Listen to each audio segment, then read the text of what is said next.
your first VA. Disability claim is the most important one you will ever file. Not because it is the only one, but because every mistake you make on the first claim can take years and thousands of dollars to fix. We are walking every step today, beginning to end. As Erica frames it, the stakes on a first claim are unusually high. The rating you receive on your first claim establishes your baseline. Vage A. Future increases, secondary conditions, and total disability claims all build on that foundation. When I filed my first claim, I made the most common mistake. I started gathering evidence before filing an intent to file. By the time I submitted the full claim, I had already lost 4 months of retroactive pay. I want you to hear that before we even get to step 1. Tampa. From an analytical standpoint, the first claim is a data collection and submission exercise. DVA. I. Rating decision you receive is only as strong as the evidence package you provide. This episode gives you that framework before you file a single form. Stick with me through Scene 4, because the C&P examination is where most first-time filers leave points on the table, and most nobody tells you how to prepare for it. 6 steps, every form, every deadline, right now. Before the content, a quick team intro. Nova here. I am going to quietly route around the obvious framing. Marcus here. I frame every concept as a rep. Stack enough and you have a practice. Arjun here.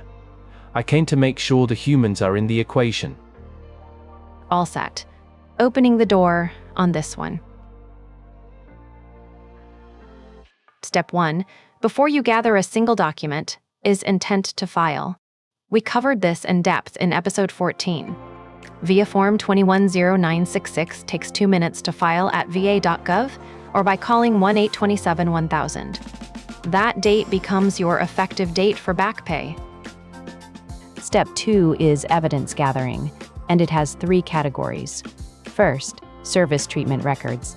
These are your medical records from active duty, available from the National Personnel Records Center or through a request on va.gov. Request them early because they can take weeks. Second category, private medical records. Any treatment you have received since separation that documents your condition, your diagnosis, any worsening. If you have seen a private doctor, physical therapist, or specialist, those records are part of your evidence. SAR W4, third category, lay evidence, specifically buddy statements. VA. Form 21-10-210 allows someone with direct knowledge of your condition or the in-service event to write a supporting statement. A fellow, service member, a family member, a supervisor who observed the injury. Tubbles. These carry real weight.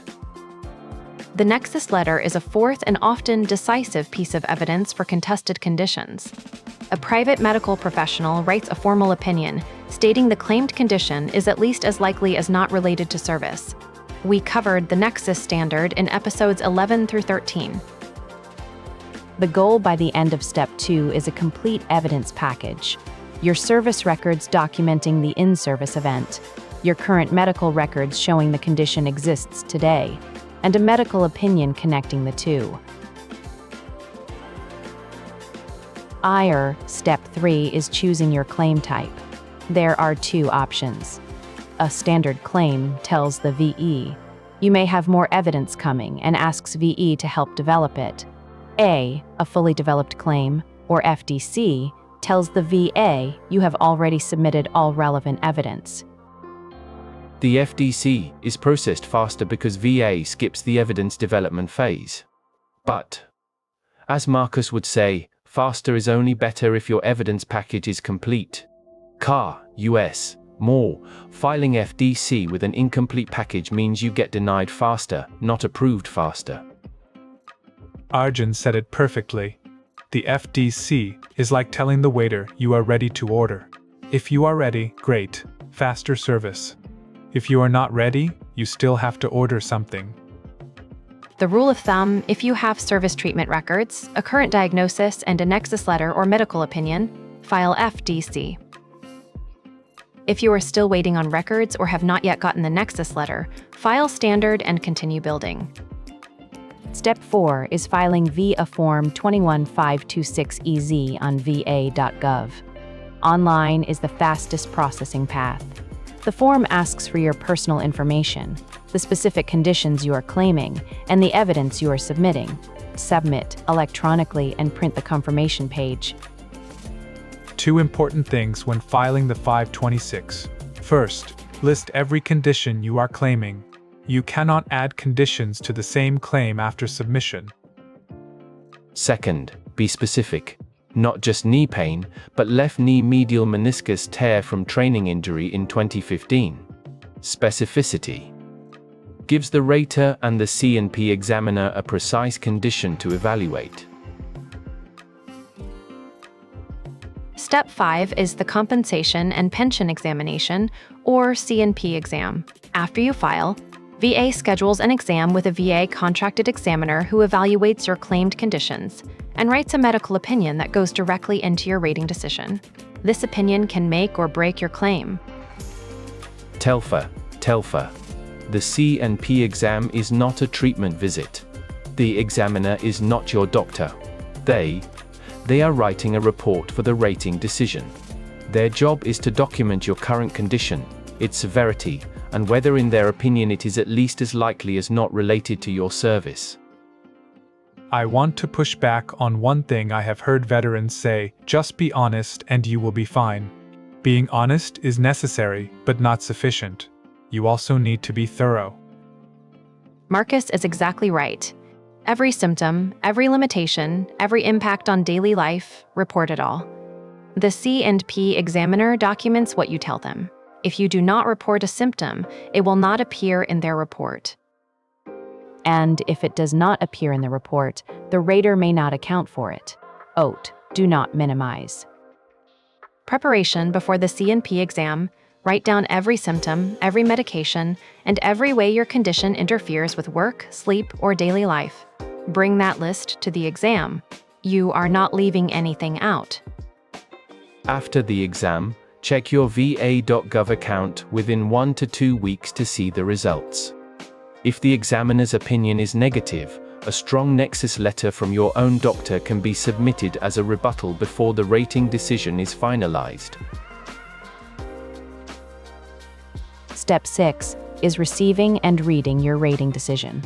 The decision letter lists every condition you claimed, the evidence reviewed, the C&P exam findings, the assigned rating percentage for each condition, and the effective date.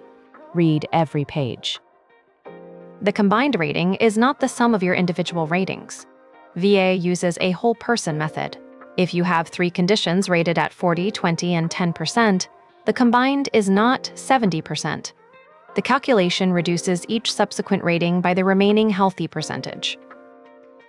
As Arjun would explain, the combined rating math is one of the most misunderstood things in the VA system, and one of the most important things to verify. Always confirm the arithmetic on your rating decision against the VA Combined Ratings Calculator on va.gov. If you are denied or the rating is lower than expected, you have 3 appeal options under the Appeals Modernization Act. First, higher level review, where a senior VA rater reviews the same record with fresh eyes.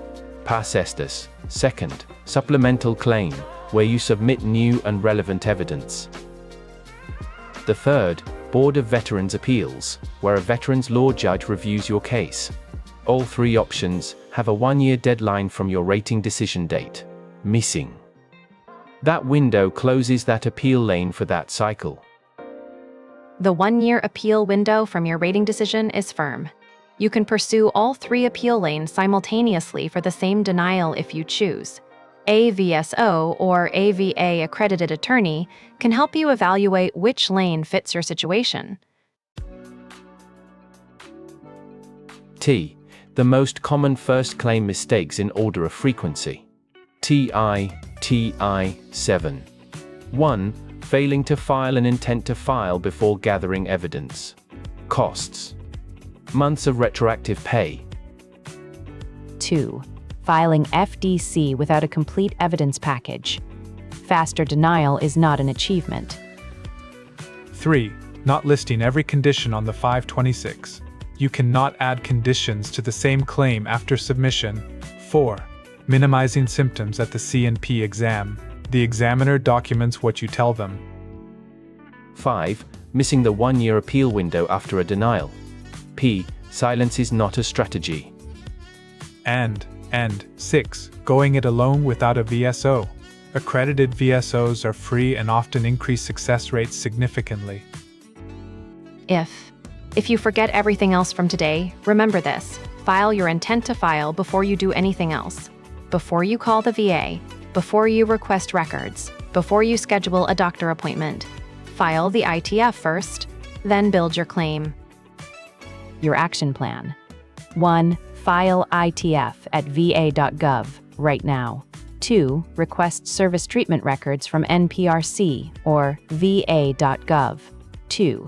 3. Contact an accredited VSO for guidance on evidence.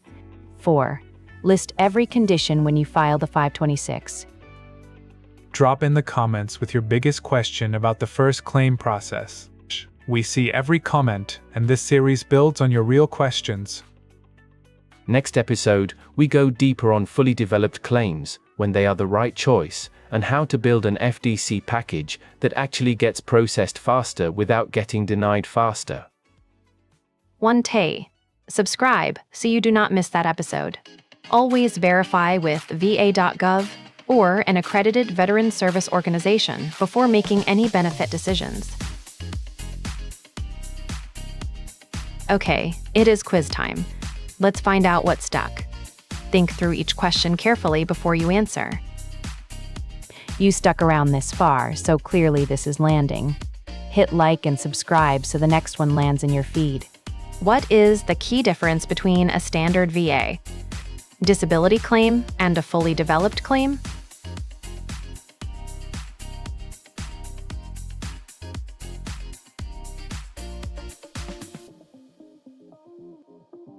The correct answer is C.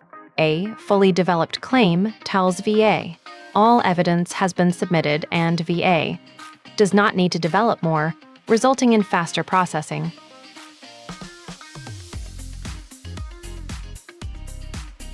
What is the primary purpose of the compensation and pension exam in a VA? Disability claim?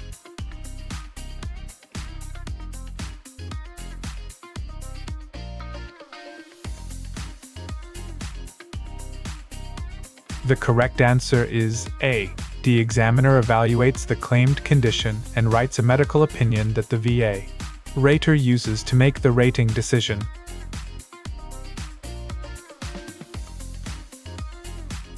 Yes, under the Appeals Modernization Act, which of the following correctly describes one of the 3 VA appeal lanes?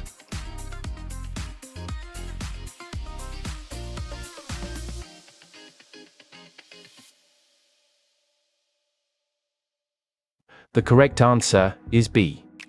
A supplemental claim allows the veteran to submit new and relevant evidence that was not part of the original claim record.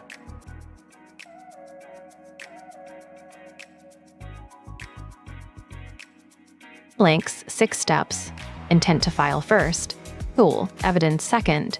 Claim type third. File the 526 fourth. Prepare for and attend the C&P exam fifth. Read the rating decision and know your appeal options. 6th. The veterans who get the best outcomes on their first claims are not the ones with the most conditions. They are the ones who understand the process, document thoroughly, and do not go silent after a denial. Next episode covers fully developed claims in depth, including how to build a complete evidence package and how to decide between FDC and standard when you are not sure your evidence is ready. Don't forget to like. I am Professor Erica. Subscribe so you catch every episode of this series. Always verify with va.gov or an accredited veteran service organization before making any benefit decisions. Signing off.